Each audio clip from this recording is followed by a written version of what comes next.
Hello，大家好，我今日會嚟講 J13第13課嘅三國學第三國學一，而家開始啦。首先啦，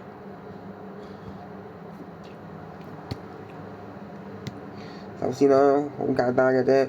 首先啦，三國學一啦。首先啦，銳國三國形比啦，就係咩意思啊？就係三國形嘅簡介啦。首先啦，直角三角形中啦，一個大小與任何以兩個相比啦，稱為三角比。有咩意思啊？即係例如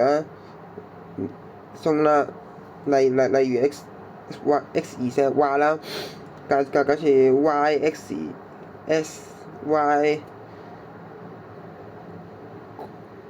各 y x 二乘啦，等於 theta 啦，即係 x y 就稱為斜邊啦 ，y 二乘就等於對邊啦。x 二乘就等於鄰邊啦，包括個就叫 sin theta 就叫做正弦啦、餘弦啦 ，cos theta 就叫做餘弦啦，同埋 tan 就叫做正切啦。sin 嘅 sin theta 就係對邊同除以鄰邊啦 ，cos 就係鄰邊除以斜邊啦，同埋 tan 係對邊除以鄰邊。點樣咧？就係對。你要記住，永遠無論呢隻角又好，呢隻角都好啦。首先啦，我用紅色筆啦，sin 就係對住呢個 sin 嘅角度啦。呢個 sin theta 呢個角度對住呢個就係對邊啦。最高嗰個面就係斜邊啦，就係斜邊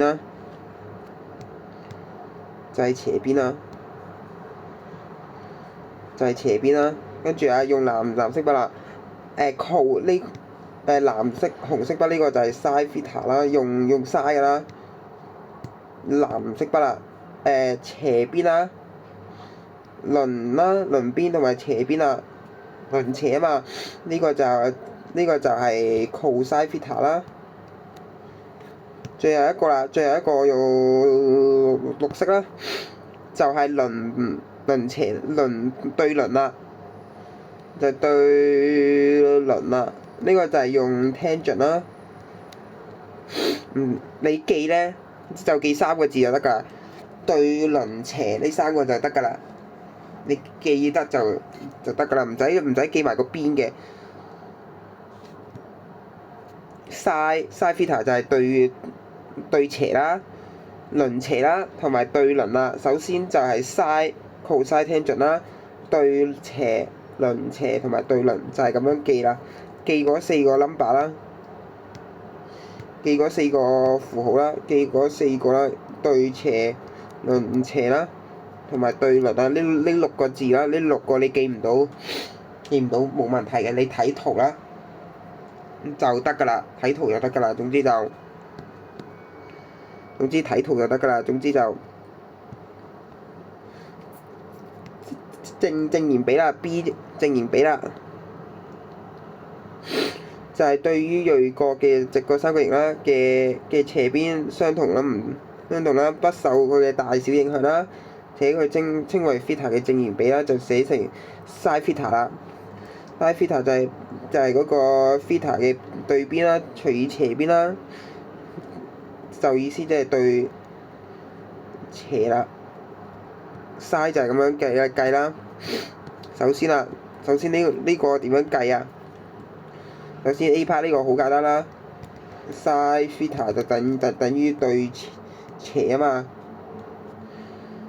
對斜啊嘛，就係5除7啦。theta 就係 sin theta 負7/5啊嘛，即係 theta 就等於幾多咧？就係 theta 就係5除7啦，5除7啦，就係 45.5 度啦。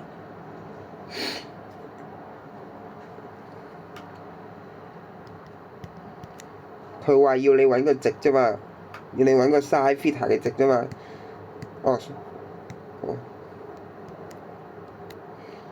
佢佢冇話要你揾個角度，所以可以咁樣已經得㗎啦。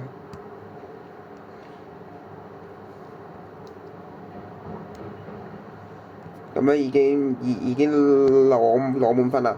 跟住下邊亦都一樣啦，好簡單嘅啫。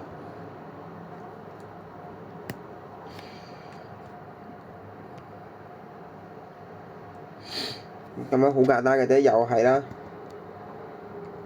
又係 sin theta 啦對斜啦，就係24除以25啦，又係好簡單啦。係啦，又係好簡單啦。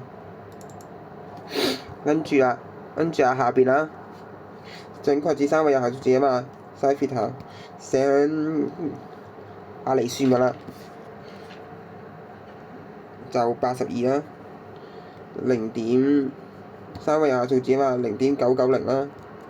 後邊唔使再寫，後邊唔使再寫準確至三位有效數字，因為佢個題目已經寫咗要你3位有效數字啊，所以你後邊嗰句可以省略咗佢啦，題目有寫嘅話，你可以寫嘅後邊，你可以寫嗰句嘢，但係可以唔使寫嘅其實。其實寫唔寫都冇所謂嘅，佢嗰度題目已經寫咗啦，要你準確至三位有效數字，你後邊再寫就好冗長噶啦，好浪費你時間噶啦。你後邊做嘅咧就唔夠時間做噶啦，就係咁簡單啦。佢份卷一開頭就會講明有請準確至準確至三位有效數字嘅有好鬼長嘅，你可以寫埋嘅後邊但係所有人都知道㗎啦，知道要三位有效數字啦，係啦，準確至三位有效數字啦，所以就唔使寫㗎，後邊嗰啲字都唔使再寫㗎啦，直接可以放棄啦，就係0點，直接寫到個答案得㗎啦，呢度後邊都費事寫啊，話俾你聽，後邊都費事寫啊。我話俾你聽啦，後邊都費事同你寫啊喺度，係啊。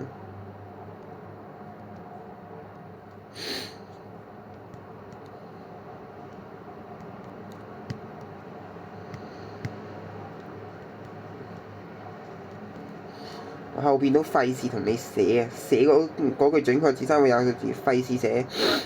呢度又係啦，要你準確至一位有小數啦，你要睇得明就得㗎啦。呢個點樣做咧？好簡單嘅啫，又用翻 sin 40度啦，又係用翻嗰個叫做，你就要用翻嗰個叫做，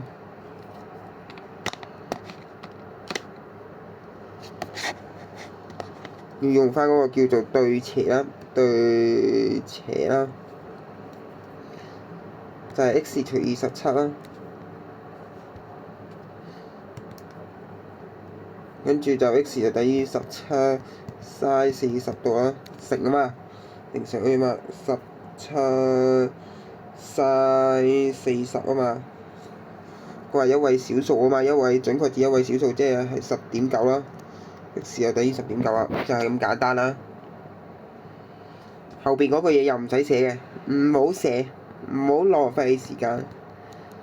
你想寫你咪寫咯，冇所謂嘅。寫都冇壞㗎，但係會覺得你浪費時間啦。對面同埋斜邊就叫做24除 x 啦，就意思即係 x 就等於24除以聽除48度，即係 x 就等於24，跟住再除以 sin 嘅48度啦，即係就會等於32.3啊，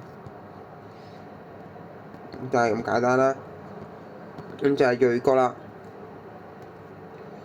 請記住要間低後邊呢句，請準確至一位小數啦，就係咁簡單啦。就係 sin 0.753， sin 嘅話就係幾多呢？0.753 sin theta 就係等於幾多呢？就係 shift shift size 0.753就係48.9啦，到啦。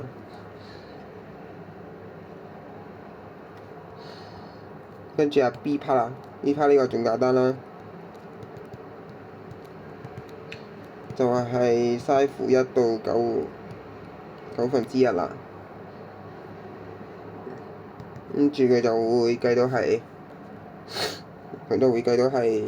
，shift size 1/9啦，over9啦，就會出到係theta 就會出到係6.4度啦。出到係6.4度啦，就係好簡單啦。第5題嘅，如有需要，請準確指一位小數。係啦，就係對斜啦，亦都一樣啦，用 sin 嘅方法啦，就係4/5啦，就即係4/5啦。theta 就等於幾多呢？亦都一樣啦。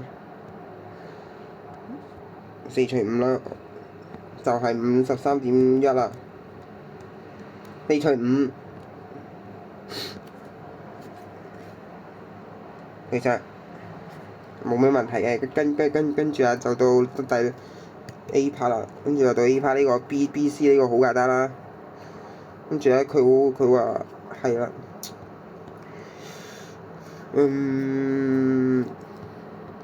呢個都係90度啦。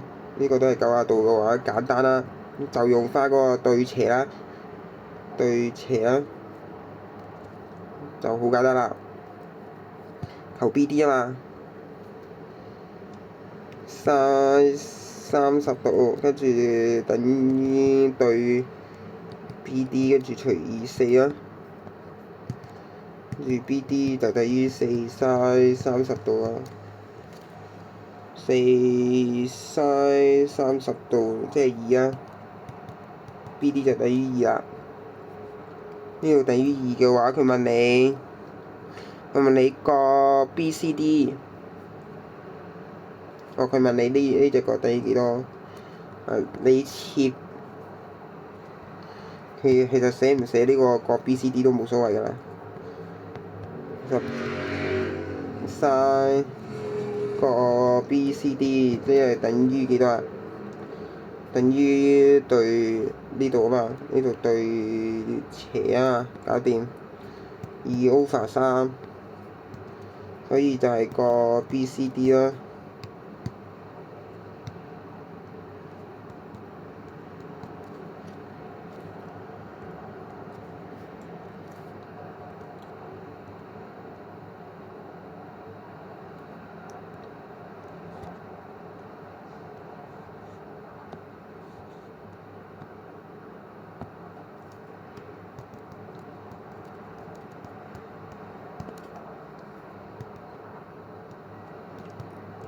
個 BCD 就等於41.8啦。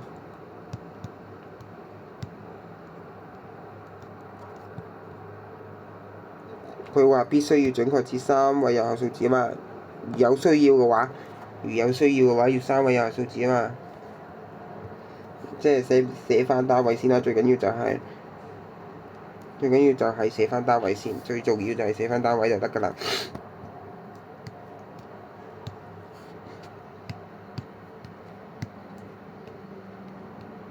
寫翻單位最重要啦。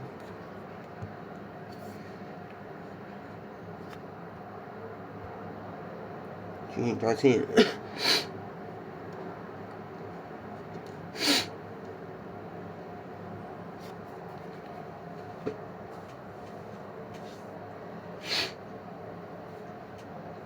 就係咁簡單啦。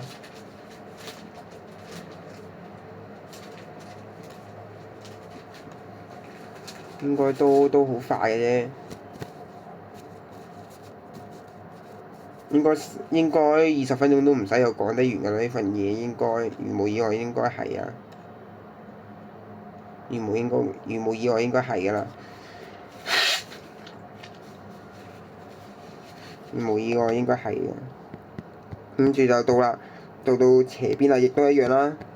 鄰邊啦，鄰斜啦，鄰斜啦，cosine theta 就係鄰斜啦，嗰個就係咁解啦，一樣啦，繼續做練習一啦。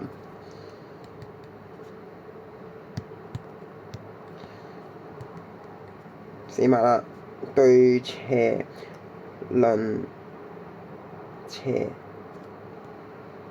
cosine theta 就係12/13啦，搞掂。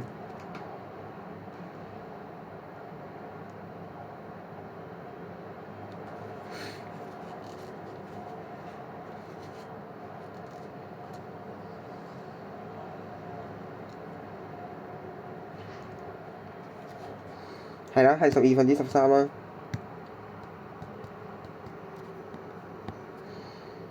跟住啊，就到呢度啦，就係唔好質疑我做法啦，就會等於對斜嘛，鄰斜嘛，鄰斜，即係3 over 21/15，即係如果要約嘅話就係 over 21啦，21/5啦，搞掂。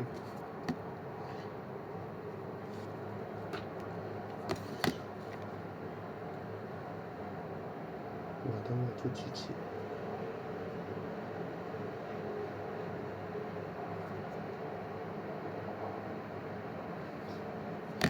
係啦，跟住就搞掂啦。起碼呢個 cosine theta 呢個會靚仔啲嘅。跟住佢話要準確至4位有效數字啊嘛，easy 啦，又係撳機嘅啫，又係撳機時間啦。cosine 24.9啦，0.9070啦，9070啦，第一個就係0.9070啦，4位有效數字後邊0你都要寫埋出嚟嘅。跟住有10啦，10嘅 cosine 50啊，10嘅 cosine 50就係6.428啦。4位有效數字啊嘛，就係11，跟住除以 cosine 13度就係24.22啊，24.23講錯，24.23啊，就係咁簡單啦。係啦，就係咁簡單啦。跟住啊，就到第3題啦，呢條仲簡單啦。佢話要準確至一位小數啊嘛，easy 啦。呢個就係鄰斜啊嘛，cosine 25度，跟住就等於 x9，即係 x 就等於9 cosine 25啦。你吃飯了沒？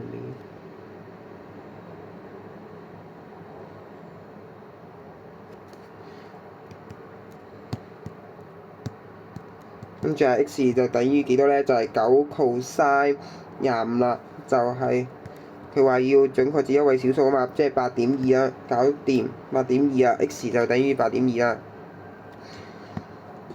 跟住啊，呢個又亦都一樣啦，對鄰斜啊嘛，唔係講錯，鄰斜啊嘛，係啦，亦都一樣啦，cosine 51度，跟住就等於18x 啦，x 就等於18除以 cosine 51度啦，即係 x 係等於幾多呢？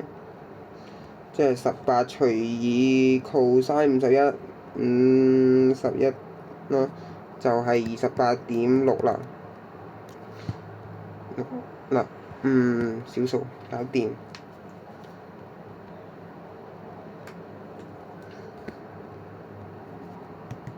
A 啦，跟住 cosine 呢個仲簡單啦，0.766啦，呢個調翻轉頭啦，即係 cosine cosine 0.766啦，呢個仲簡單啦。theta 就等於幾多呢？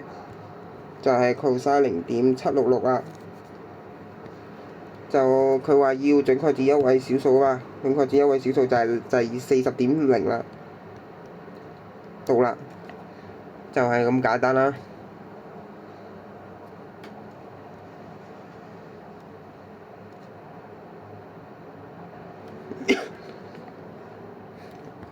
跟住啊，第三個呢個仲簡單啦，3 cosine theta 啦，等於1啦，將嗰個3調翻過去啦，一 cosine 就變成1 over 3啦，跟住就 cosine arc cosine 就得㗎啦，arc cosine 1/3啦，cosine 就等於幾多咧？arc cosine 1 over 3啦，呢個就叫做70.5啦，到啦。搞掂，跟住求直角三角形嘅 A 啦，角 A 啦。佢問你角 A 呢個點嘅等於幾多嘛？搞掂啦。又係用 cosine 嘅方法啦。點解啊？對鄰斜嘛，又係鄰斜嘛，搞掂啦。cosine 嘅角 A 啦，等於佢話要記得間低括弧嗰啲嘢，佢話要答案要取幾多個字嗰啲，你一定要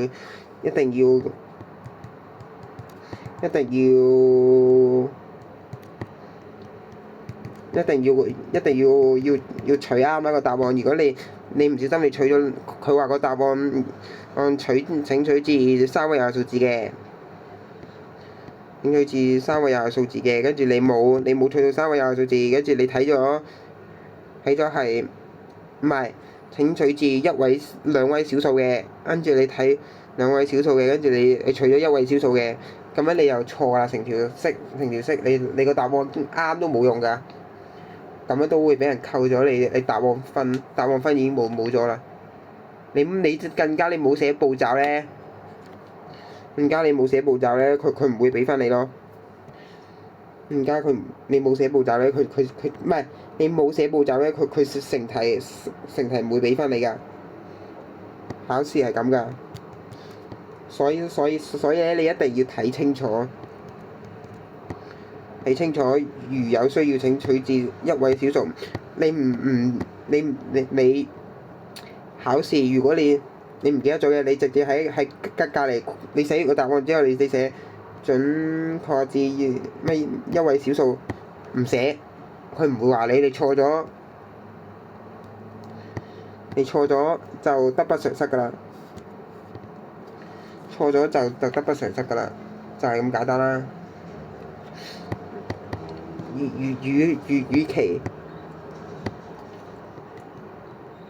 與其錯，不如與其自己做嗰陣錯咗，與其自己做嗰陣錯咗，不如唔係與其你考試錯咗，不如你而家改翻啱佢啦，喺自己做卷嗰陣就係咁簡單啦。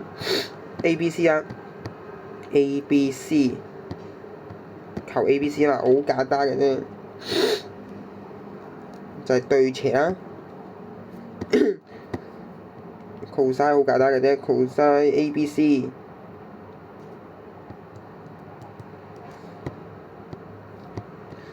ABC，ABC 就等於幾多啊？對鄰斜嘛，即係10 over 32啦，搞掂，即係個 ABC 啦。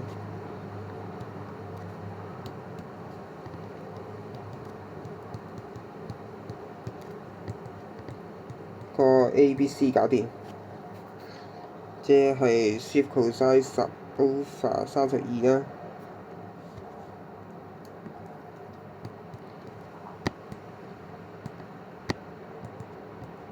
71點，佢話要準確答案，記住啊！答案要準確至3位有效數字啊！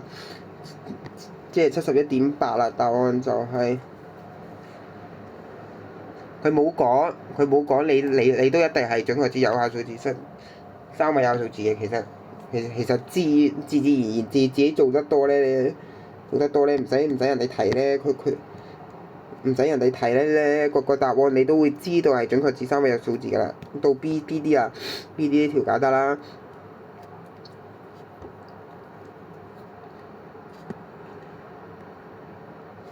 B.D 呢條簡單啦，跟住嗱角啦，個 A.B.C 啦，個 A.B.C 跟住減去個等先啊。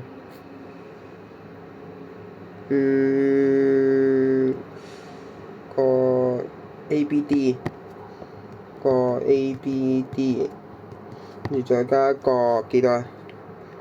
再加啲 DBC 就等於個 ABC 啦，就等於30度再加一個 DBC 啦，DBC 就等於嗰個叫做71.8啦，個 DBC 就等於71.8，跟住再減去30度啦，就等於41.8啦。度啦，你揾到呢個叫做41.8度嘅話，跟住你就可以用啦，又係輪斜啦，跟住又係好簡單啦，cosine 啦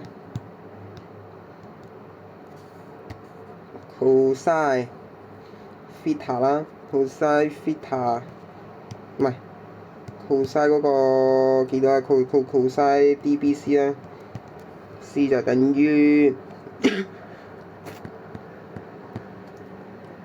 10啦，10除以 BD 啦，BD 啦，除以 BD，跟住就 cosine 啦，跟住唔係喎，呢個 DB 係41.8度，係41.8度啦，唔係直接咁樣寫個 DBC，跟住除以幾多啊？除以 BC 除 DC 啦，BC 除 BD，講錯係 BD。跟住啦，cosine，跟住嗰個叫做41.8度啦。跟住 BC 係10度㗎嘛，BC 係10啦，跟住再除以 BD 啦。跟住好簡單嘅啫，BD 就係10除以 cosine 41.8度啦。有少少唔差嘅，唔緊要嘅。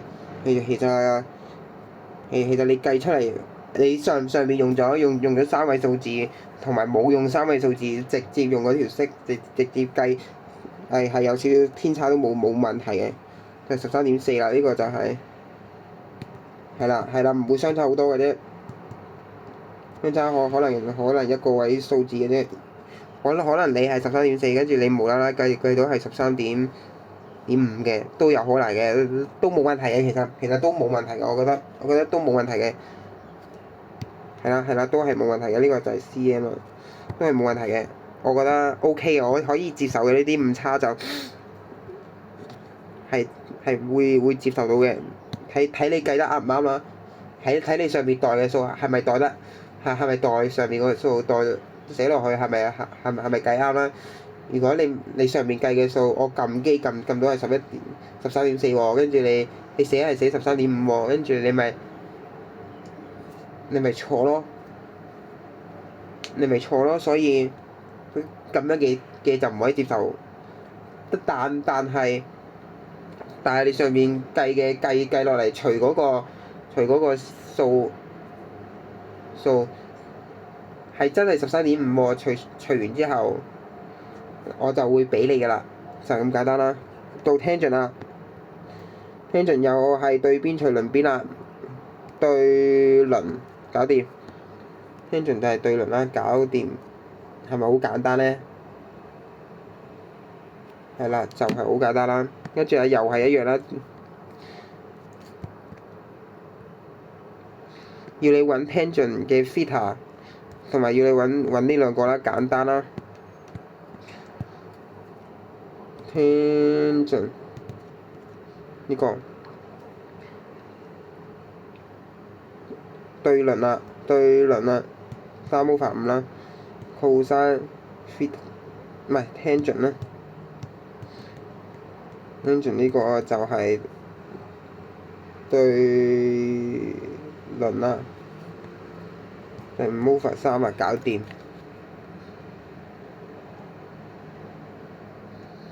跟住啊，就到第二題亦都一樣啦，唔使寫佢嘅，佢話要4位有效數字嘛，聽佢講咯，佢話4位有效數字咪4位有效數字咯，咪減低咯，咪直接打落嚟，跟住咪直接5.752嗰個搞掂啦。跟住6除6，跟住再聽盡咯，咪聽盡22.5度咯，22.5咯，好簡單啫，咪14.4849咯。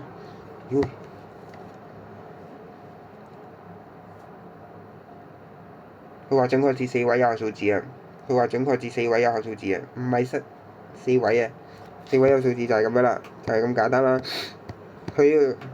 你遲啲睇到嘅答案可能會有少少錯㗎個答案，我答案有少少錯㗎，冇問題。個答案有少少錯㗎，你唔使理㗎，你唔使理㗎個答案。遲啲我會幫你改翻晒一次㗎啦，所有錯嘅答案就會研究一次，跟住就會話俾你聽邊度錯邊度啱啦。我就會計一次俾你睇，跟住再做多一次俾你睇。跟住最後嗰個答案嗰份嘢先係正確嘅嗰個答案。我做出嚟咧就係我做出嚟嘅答案嘅啫，即係同佢出個答案係有分別㗎。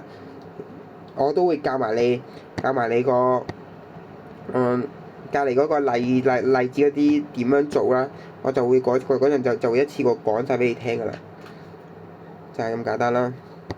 呢個啦，佢話要揾 x 值啊嘛，佢話記得係準確至一位小數，好簡單嘅啫。聽盡咧又係對論啦，咁簡單啦。對論就係 x8啦，搞掂 x 就係8，聽盡60度啦。x 就係8，聽盡60啦。就係13點，佢話要一位小數啊嘛，13.9啦，搞掂。唔係13.9，啱啊！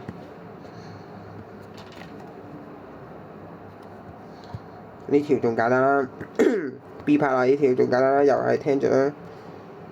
唔係講錯，係對論，啱啊。54/15。54/15x 啦，x 就等於15除以聽盡54度，即15除以聽盡嘅54啦。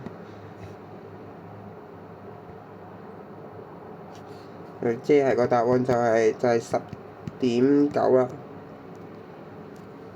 就係咁簡單啦。你冇計數機嘅就係咁樣咯。你冇計數機，記得上邊嗰 part 都要括弧啦，下邊嗰 part 除出嚟你都要括弧啦，咁樣先至代表你係計啱嘅。咁樣先代表你係計啱嘅。如果唔係咧，你就會計錯噶啦。計錯咗幫唔到你，換唔到頭嘅。3/5好簡單嘅啫，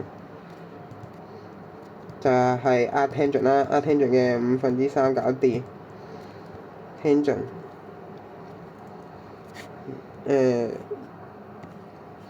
聽盡就係3 over 5啦，就係佢話要準確至一位小數啊嘛，簡單啦，一位小數後一位就得㗎啦，31.0啦，搞掂。B part 啦。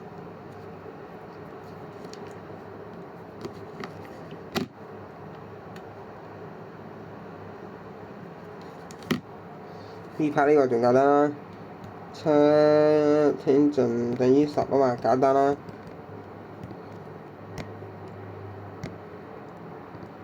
聽盡啦，就係10 over 7啦，呢個就會等於10。聽盡10 over 7啦，就會好簡單啦。就會係10/7啦，就會係55.0啦。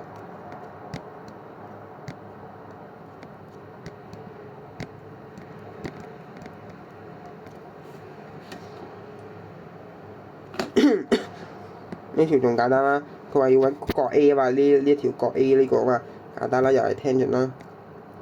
第5條，佢話如有需要請取自一位小數，簡單啦，呢條又係角 A 跟住等於幾多咧？對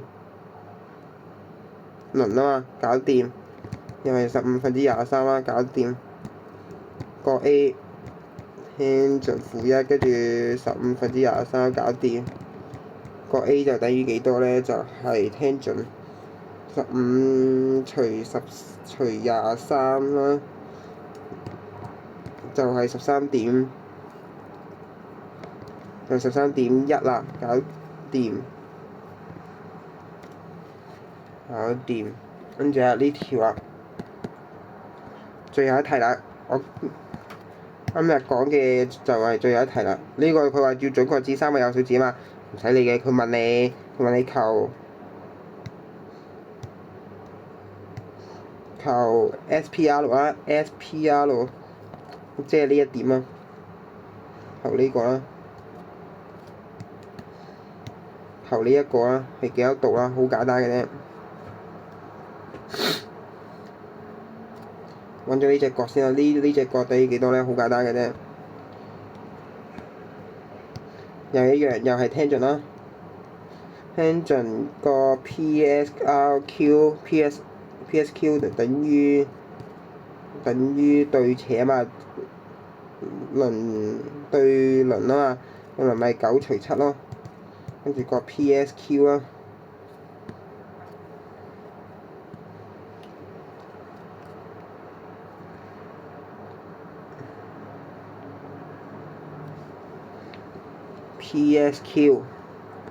PSQ 就係 tangent -1/9/7啦，好簡單嘅啫。個 PSQ 就等於tangent 嘅9/7啦。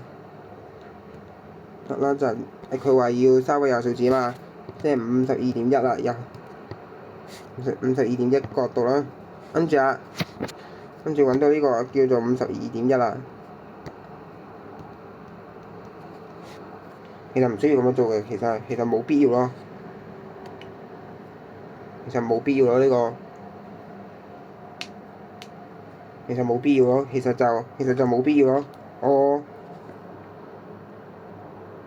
你使唔使再乜嘢3個形中都冇問題㗎啦，其實冇咩問題嘅，其實直接計就得㗎啦。總之計唔計呢條？你揾呢個都冇問題嘅，其實廢㗎呢個52.1，我係廢嘅，我係特登做嘅啫，做出嚟嘅啫。你揾咗呢個大嘅 P， 跟住你減咗，唔係，然後唔想揾呢個，揾呢個 P 呢個，呢個 P 呢個，跟住嗰度SPQ 就等於幾多啊？等於7，唔係喎，等先，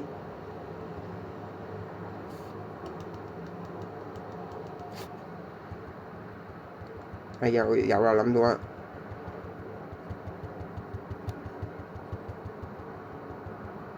翻轉頭先。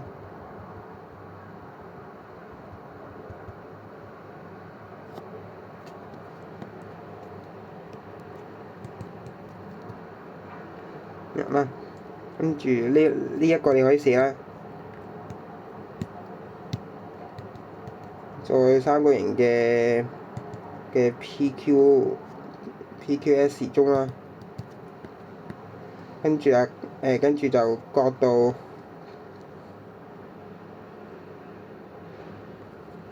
SPQ 加角度 PSQ， 跟住再加角度 PQS。S 就等於180度，即係隔離嗰條公式叫做3個形嘅內角和啦。其實唔使用呢條公式嘅，我懶得啫。個 SPQ 跟住再加幾多啊？加52.1，跟住再加90度，等於180度啫。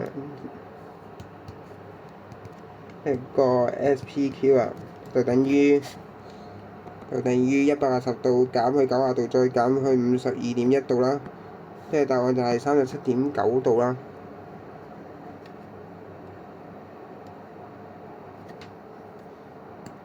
37.9度啦，你就可以揾咗呢個先啦。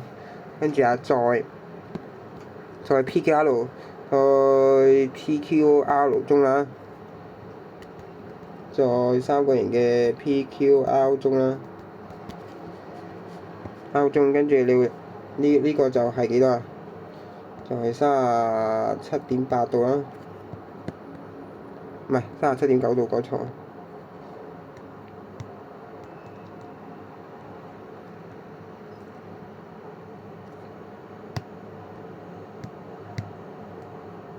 7.9度啦，跟住成個大嘅係幾多咧？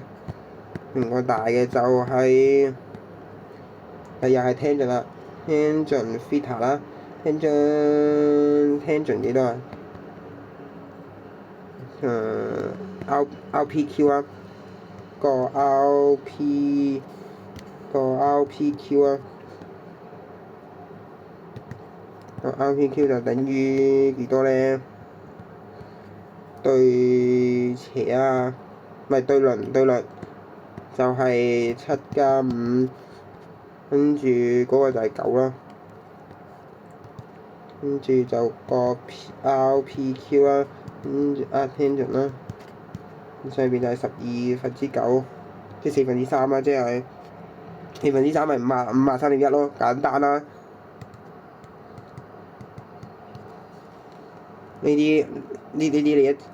呢啲咧係53.1咯，咪佢有啲角度咧，佢有啲角度咧，你可以背得到嘅。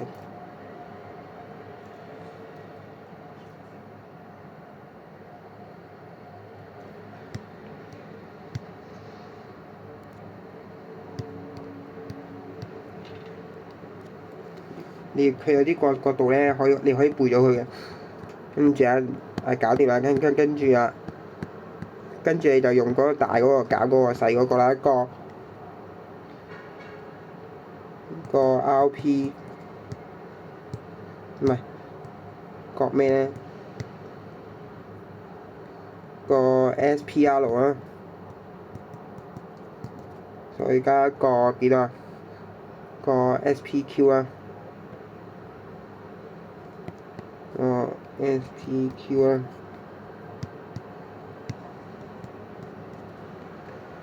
就等於180度，等於個 RPQ 啦，就等於53.1，跟住再加個 SPR 啦，再加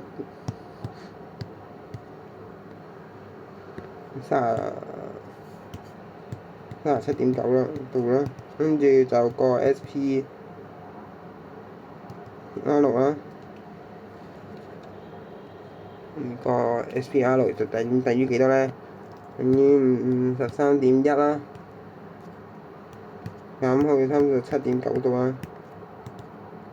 個 SPR 就等於幾多咧？好簡單嘅啫，係53.1啦，跟住減去37.9啦，就會係5.2啦。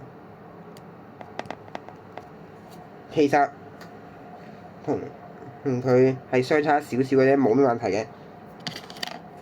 點解咧？我都話咯，啱啱做嘅嘢啊，我哋揀啱啱嗰個叫做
聽陣